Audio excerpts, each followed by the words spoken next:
ये बात सन 1930 की है। सतना गांव अंग्रेजों के कब्जे में था। सारे अंग्रेज उनसे 2 गुने लगान लिया करते थे और उन्हें खूब परेशान किया करते थे। गांव में सूखा पड़ने की वजह से उनके पास लगान देने के लिए पैसे भी नहीं बचे थे। इसी वजह से अंग्रेज उन लोगों को अपने दफ्तरों और घरों में साफ सफाई और छोटे मोटे काम के लिए रखने लगे। प्राणलाल उसी गांव का एक किसान था जो अपने परिवार के साथ मलकापुर में रहा करता था। लगान न दे पाने की वजह से एडवर्ड, जो कि सतना गांव का इंचार्ज था, उनके यहाँ साफ सफाई का काम किया करता था। आज तुम फिर से लेट आए। सुबह के 8 बज रहे हैं, पूरा घर बिखरा हुआ है। मालिक, मैं तो कब से आपके घर के बाहर था। गोरी मैम साहब सो रही थी, इसीलिए उन्हें उठाया नहीं। जबान की जगह हाथ चलाओ, वही अच्छा है। जाओ और जल्दी से साफ सफाई करो। जैसा आप कहें। जैसे ही प्राणलाल एडवर्ड के घर से गांव आता है, सारे गांववासी उसके पास जाकर कहने लगते हैं, क्यों प्राणलाल, तुमने अपने बड़े मालिक एडवर्ड से लगान कम करने की बात की कि नहीं? आज वो गुस्से में थे, इसलिए मैंने कोई मुद्दा नहीं निकाला, वरना मुझ पर चिल्लाकर और ज्यादा लगान बढ़ा देते। तुम्हारा तो अच्छा है, तुम उनके यहाँ काम करके अपना लगान कम करवा लेते हो, लेकिन हम गांव वालों का तो कुछ सोचो। साफ सफाई करना मुझे भी पसंद नहीं है, और अगर इस बार भी बारिश नहीं हुई तो हमारे खाने का भी इंतजाम नहीं हो पाएगा। गांव वाले कुछ दिन बारिश का इंतजार करते हैं, लेकिन बारिश नहीं होती है। तब एडवर्ड अपने कुछ कर्मचारियों के साथ गांव में पहुंच जाता है। तुम सब ने मुझे पिछले 3 महीनों से लगान नहीं दिया है और ये बढ़ता ही जा रहा है। हुजूर, आप तो जानते हैं, सूखा पड़ने की वजह से हमारे पास कुछ बचा नहीं है। राशन भी हम थोड़ा थोड़ा करके खा रहे हैं। इससे हमें क्या? हमें लगान दो, वरना तुमसे हम सब कुछ छीन लेंगे।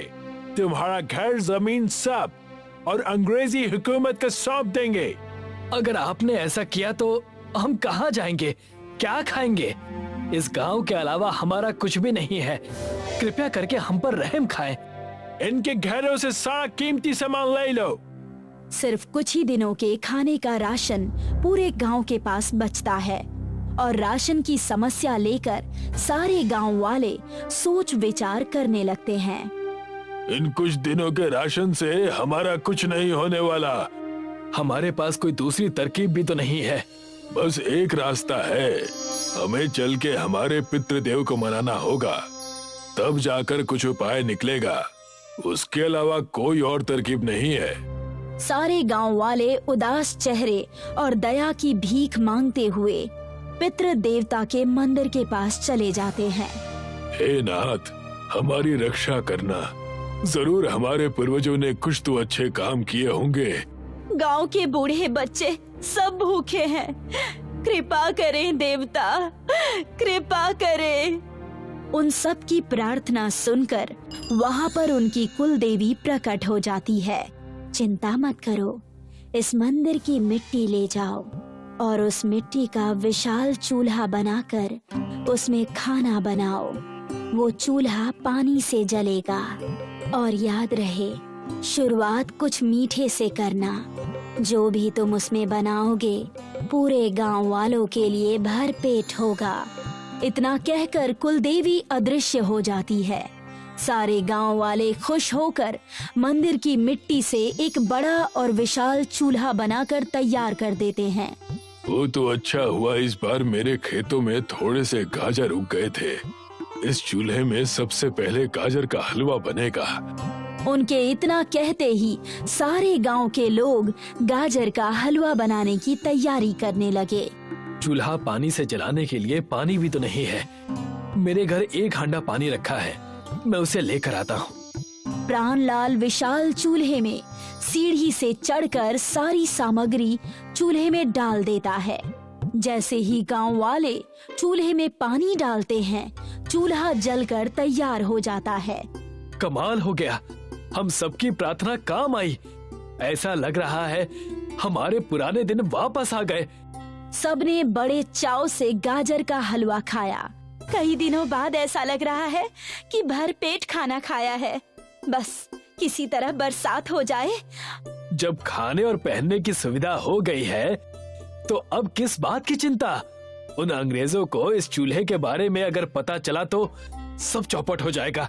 हमें तो बस तुम्हारी चिंता है, कहीं तुम अपना मुंह ना खोल दो। तुम ऐसा सोच भी कैसे सकते हो? मैं ऐसा भला क्यों करूंगा? गांव मेरा भी है और मैं पानी के चूल्हे के बारे में किसी से नहीं कहूंगा। तुम आज कहो काम करने क्यों नहीं आते? वो क्या है ना, अब खेती का समय आ गया है और कई सारे अन्य घर के कामों की वजह से मैं नहीं आ पाया और अब मैं आपके यहाँ साफ सफाई नहीं कर सकता। प्राणलाल एडवर्ड और उसके कर्मचारियों के सामने ये सारी बातें करके चला जाता है। इस पुल्ले का कुछ करना पड़ेगा, बहुत ज्यादा बोल गया। सर, हमने देखा है कि इनके गांव में अब सारी समस्या दूर हो गई है और मेरे खबरी ने कहा कि इनके पास जादुई पानी से चलने वाला चूल्हा है। उस चूल्हे पर पानी डालने से खाना पूरे गांव के लिए बन जाता है। What nonsense! ये क्या बकवास है? अगर आपको हम पर भरोसा नहीं है तो आप चलकर उस गांव में खुद देख लीजिए। एडवर्ड अपने कर्मचारियों के साथ उस गांव में जाकर देखता है और वहां जाकर उसे पता चलता है कि कर्मचारियों की बात सच है। एक बड़ा विशाल चूल्हा उन्हें दिखाई देता है। I can't believe this! हमें वो चूल्हा अपने कब्जे में लेना होगा। इसके लिए कई सारे हाथी लगेंगे क्योंकि वो चूल्हा बहुत ही बड़ा है।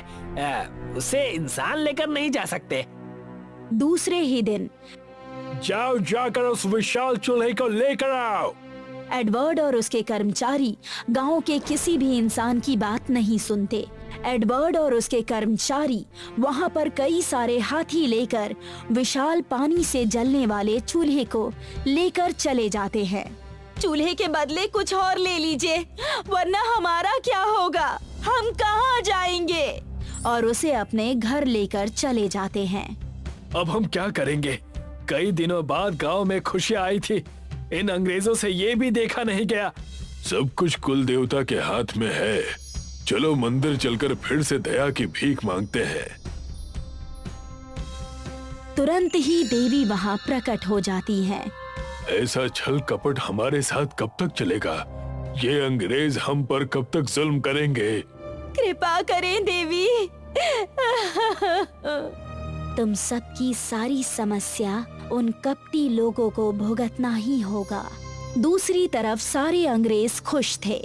उन्हें चूल्हा हासिल करके ऐसा लग रहा था जैसे पूरी दुनिया हासिल कर ली हो।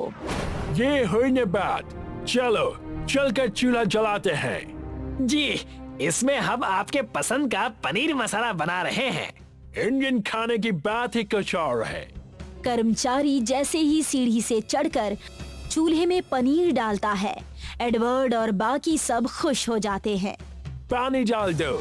एडवर्ड के कहने पर जैसे ही कर्मचारी ने चूल्हे में पानी डाला, चूल्हे से सांप और बिच्छुओं की मानो बरसात हो गई हो। भागो यहाँ से, भागो! सांप, सांप! मुझे बिच्छू ने काट लिया। एडवर्ड डर के मारे गांव की तरफ भाग जाता है और गांव वालों से माफी मांगने लगता है। तुम सब अपना चूल्हा लेकर चले जाओ। मुझे न चूल्हा चाहिए न लगान। मैं पहली फुर्सत में ही विदेश के लिए रवाना हो जाऊंगा। लगता है देवी के आशीर्वाद ने अपना कमाल दिखा दिया। सारे गांव वाले अपने जादुई पानी से चलने वाले चूल्हे को लेकर गांव आ जाते हैं और उसमें पानी डालकर दावत करते हैं और सुखी सुखी अपना जीवन बिताने लगते हैं।